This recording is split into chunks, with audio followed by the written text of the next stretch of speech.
Thank you. It's been an exciting day. We met this morning, and the Board of Directors voted to admit 4 new members into the Big 12.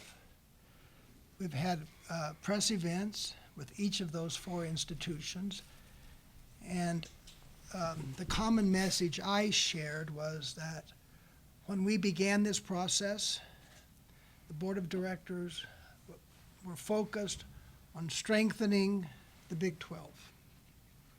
And I'm convinced we've done that. I said that a bigger, stronger, more national Big 12 conference is good for college athletics. And we've certainly expanded the breadth of this conference. But beyond just athletic issues, there's a good cultural fit. We've added schools of high academic quality. And as we visited with those 4 institutions today, you couldn't help but be impressed by the tremendous enthusiasm they felt in being part of the Big 12. Not just the institutions, but the communities where they were located. And so I think this is a very, very good day for the Big 12. It's a good day for Texas Tech. And I feel very good about the future of this league. We'll open it up to any questions.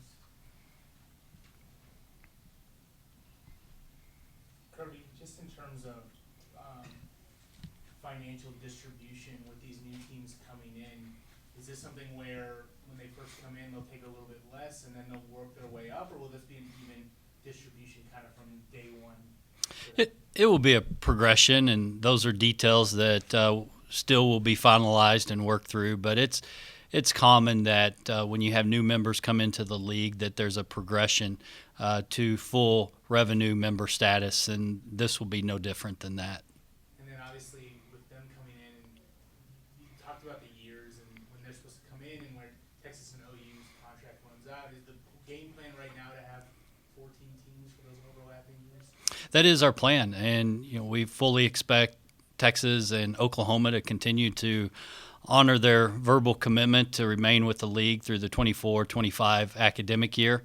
I think BYU is committed to joining us for the 23 football season, so the 23-24 season, and the 3 schools, Cincinnati, BYU, and Central Florida, no later than the 24 football season, and could possibly be sooner than that. So they'll have to work through their grant of rights commitment with the American Athletic Conference, but there will be an overlap where there would be 14 members within the Big 12 Conference.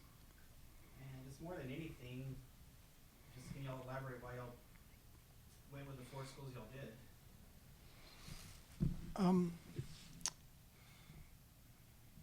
There was an analysis provided to the board that looked into the strengths of these schools based on their media presence, and so that was an important factor. But also, you were looking for the best universities with the best athletic programs, and these schools rose to the top. And so it was fairly clear that these were the 4 best institutions out there. Yeah, I would just add the opportunity to add 3 additional states, an additional time zone to our footprint just continues to strengthen the stability and the product of the Big 12 Conference, as the president alluded to earlier. So I think, in addition to being the 4 top universities and programs out there, the fact that you add 3 states, you add an additional time zone. 2 of the states are known for terrific high school football in the state of Ohio and the state of Florida, so those are all positives. And I would just also like to say thank you to President Schovanec. As the chairman of the group of presidents. He was front and center in navigating and leading the Big 12 Conference through this process, working alongside Commissioner Bowlesby. So the amount of water that President Schovanec has been carrying, not only for Texas Tech, but for the entire Big 12 Conference over the past month has been very, very significant, and we appreciate his leadership. Thank you, Kirby, and I appreciate you very much. Were there any special conditions that the Big 12 asked of the four schools coming in? Like, for an example, Texas Tech and Houston this past weekend playing at NRG rather than on campus at U of H. Were there any conditions like that asked of those four institutions? No. That scheduling issue occurred way before these discussions began, but Kirby would be more privy to that, but no, nothing like that. Yeah, no, the matchup against Houston this past weekend at NRG, that was a part of a home-and-home agreement between Texas Tech and Houston. We were approached about a year ago to move that to NRG by ESPN, and so that was Houston's home football game that we agreed to move to NRG. So that was just really a unique circumstance involving a home-and-home football contract, and no further changes were made to that contract. But there's been no discussion related to those type of neutral site arrangements with the four new members. Kirby, in short, is this the end of expansion for the Big 12, or future still looking for more teams? I think we've all been in this business long enough to know not to say it's the end of expansion or conference realignment. But I think we want to reserve the right to continue to observe the landscape and to make the best decisions for the Big 12 Conference and to be proactive as we look forward into the future. I would anticipate us taking a look at it, when our current television agreement expires in 24 and 25, and continuing to analyze the landscape. But I don't think for the rest of my career I'll ever say that realignment or expansion is over with. If I could add to that question came up in every event today, and the commissioner said we will continue to look at targets of opportunity. Speaking of television, what has the reaction been from ESPN and Fox over the past week? Well, we have nothing has changed with our current television rights agreement. So, our relationship with ESPN and Fox, nothing has changed there, and there are built-in negotiation windows that exist within those contracts. So, nothing will change there. The best thing that we can do as a 12-member conference or 14-member conference during the overlap there is to be as successful as we can related to winning, specifically in football as a conference, and that's on all of us to best position ourselves for those next television negotiation windows that will be in the next 2 to 3 years. Kirby, how heavily involved were you in these talks and these decisions in this past few weeks and months? Well, as you know, I was one of two athletics directors on the expansion committee, so was a part of that working group with our presidents. But at the end of the day, this was, the president's ultimate decision. We were there for, to bring thoughts, conversation to the table to best advise our presidents to the best of our abilities. But at the end of the day, as you know, it's a presidential decision. And again, President Schovanec, as the chair of the Big 12 board, led that process. And I believe they did a terrific job given the set of circumstances. President Schovanec, were there any negotiations with I know BYU is an independent, so they don't have to worry about this, but the getting out of their current contracts with U of H or UCF or Cincinnati, having the conference help buy them out of their media rights so they can join the conference? Or? No. They have a window in which they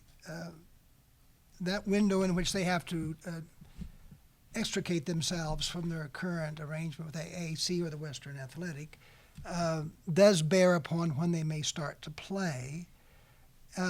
But as Kirby said, BYU will start July 1st, 2023. The other three no later than July 1st, 2024. But I would not be surprised if they were participating in the league before that. But we did not get into discussions about any financial aspects related to their extrication from their current league affiliation. Has there been any conversation about how the conference will be divided with regards to north-south, east-west, who may be playing in which division going forward? No, but in a matter like that, the athletic directors will have primary say as they confer with coaches and look at scheduling issues. And we've just noted that division alignment will be necessary as we get back to 12 or 14 members. But it's just been something that's been acknowledged and set to the side that we'll have to spend some time on in the coming months and year ahead. President, why was it important that this vote was unanimous among the Big 12 schools? The vote was unanimous among the continuing members of the Big 12 schools. And you saw that. It was 8-0, but that means there were 2 abstentions. Perfectly reasonable. I think what that reflected was the strong general support for this. And it's important to send the message that we were completely united, that this was the best step forward. I've always said that there's a great relationship among the presidents of the Big 12. I've said that several times, and it turned out that some of us liked each other more than others.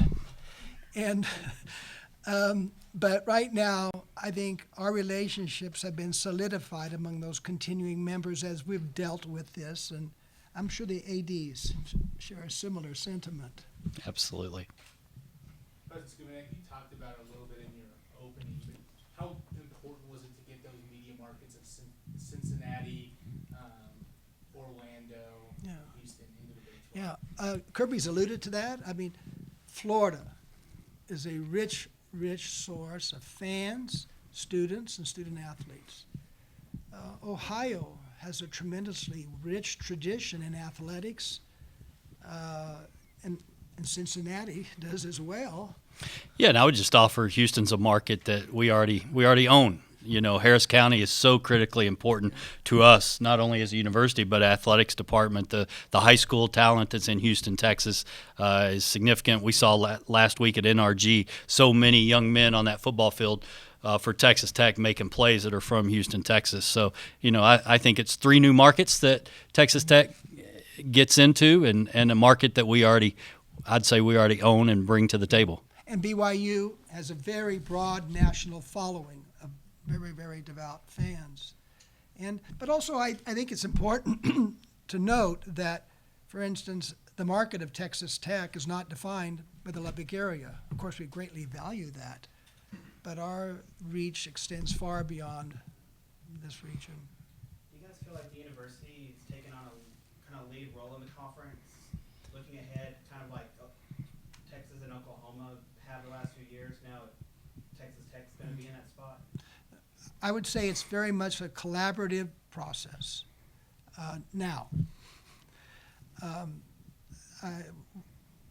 We work together very closely. We recognize that there's strength in our agreements, and it was so reassuring to visit with these other schools and hear how excited they are to be in the Big 12. This is big for them athletically, but also for those universities, for those communities. It's great to have a league in which members appreciate each other. There's also talk about splitting into 2 divisions. Can you elaborate on what that may look like and where Texas Tech will fall in that? Yeah, that'll be. It's a good question. It's a fair question. That'll be a topic that we as athletics directors dive into probably over the course of the next 6 to 12 months. You know, is it north-south? Is it east-west? How is it divided? All things that have to be discussed that are very important, but nothing that we've spent time on up to this point in time.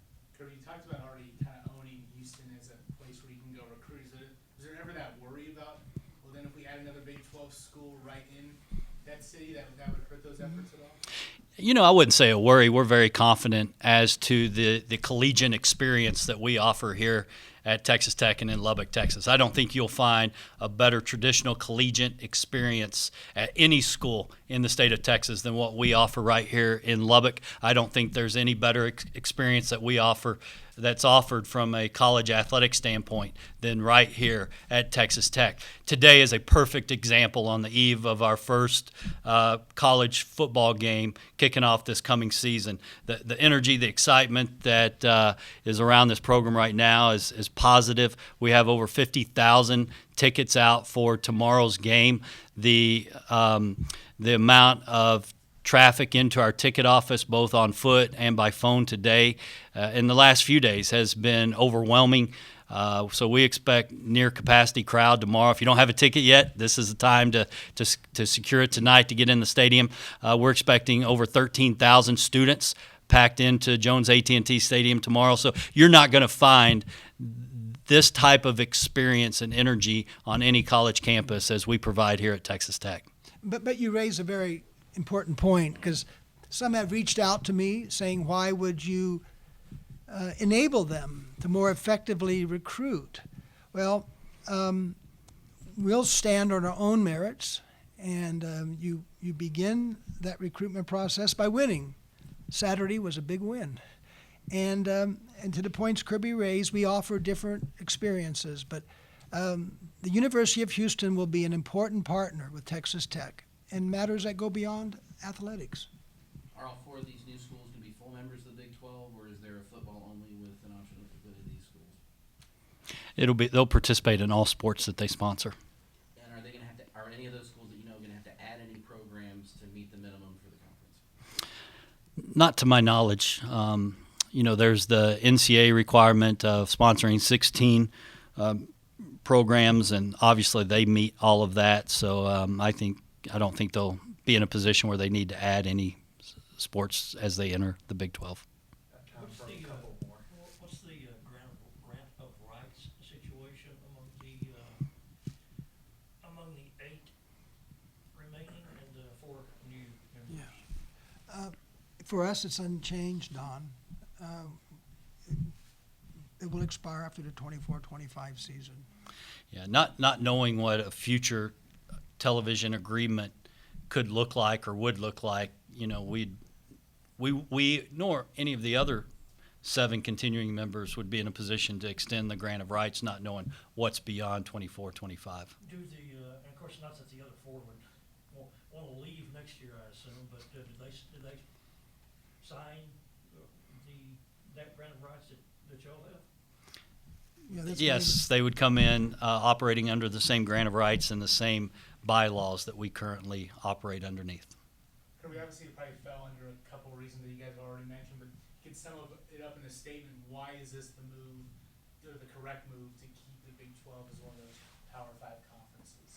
I think it provides the stability and strengthens our conference in the short near term from a football playing standpoint. So I think the stability and strengthening it with the 4 football programs that are coming into the Big 12 Conference is the reason that you do this, and you do it as quickly as we did. We could talk about the other sports too. Men's basketball. Think about, very easily could make an argument that it will be the toughest men's basketball conference in the country when this happens. So stability, and I think it strengthens us best for the future as we continue to look forward and get back to some of the television negotiation tables that you alluded to earlier.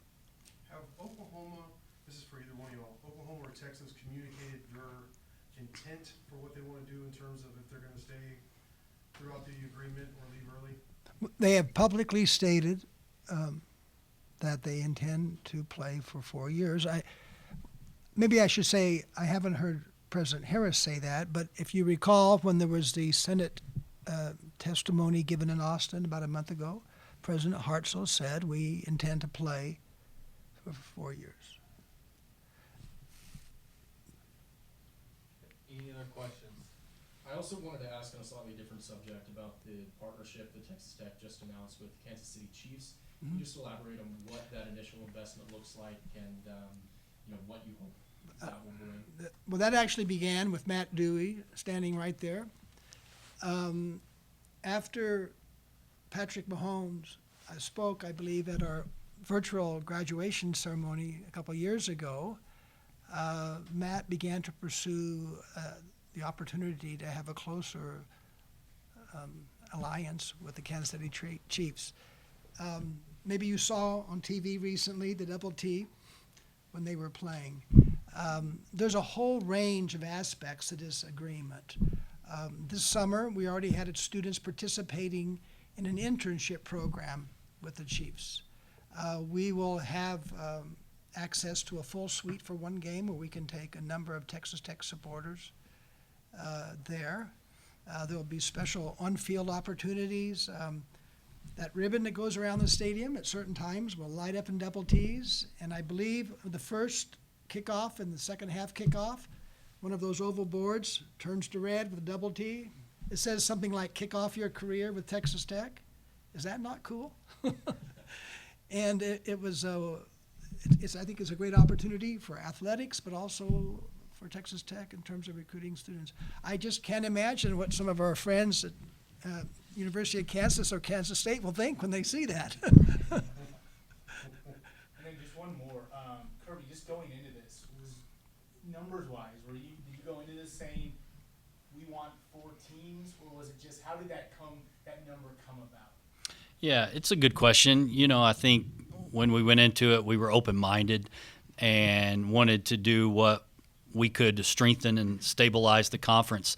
As our media consultant partners shared data with us as we analyzed it, there were 4 members, as President Schovanec said earlier, that stood out above the others, and those are the 4 schools that we invited. So, again, got us back to 12 when Oklahoma and Texas leaves, but not so certain that is the end game, as we mentioned earlier. We want to continue to explore opportunities as they come about. But I think in the data that we saw that was presented to us, there were clearly 4 programs that were worthy of our consideration. All right, that'll do it for today's press conference. Thank y'all very much for attending. Thank you.